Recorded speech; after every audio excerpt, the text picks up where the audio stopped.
Ito nga ngayon ang naging epekto nilang dalawa ni Catherine Bernardo at Alden Richards.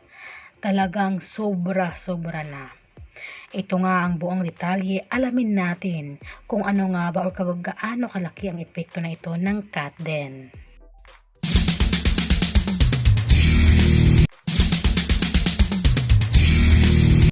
Hello sa mga Catden fans. Guys, alam nyo ba na hanggang ngayon ay trending na trending o pinag-uusapan talaga sa iba't ibang social media platforms ang mga moltor nga na ginanap nga o ginawa nga ng Catden.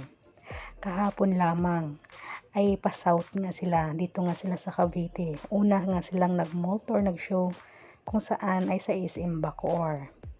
At sunod naman ay sa SM Dasmariñas dito sa Cavite. Talagang napakadaming tao, super punong-puno talaga ang event na ito ng Catden para nga sa kanilang Hello Love Again Mall Tour. O diba kita nyo yan guys, napakadaming tao sa both SM Bacoor at saka sa SM Dasma. Talagang trending na trending at syempre marami ang kinilig ng bonggang-bongga sa performance na hatid nga ng Catden. Talagang napaka talented din naman syempre kumanta ang ating Catden. Talagang marami talagang kinilig, naghiyawan sa venue na ito.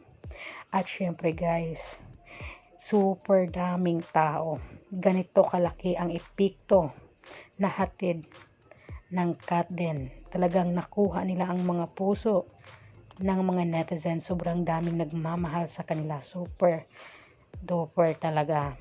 Ang laking epekto na ito para nga sa kanilang tambalan ngayon na Catden na mapapanood natin ang Hello Love Again this coming November 13.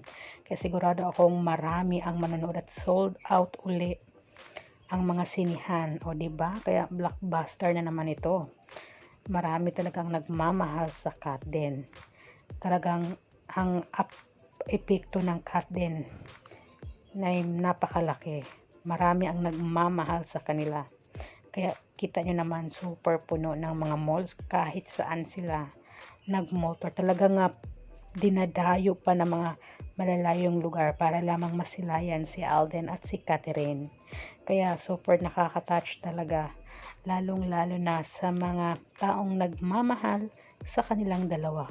Isipin nyo guys, after 5 years, ito na muli, di ba?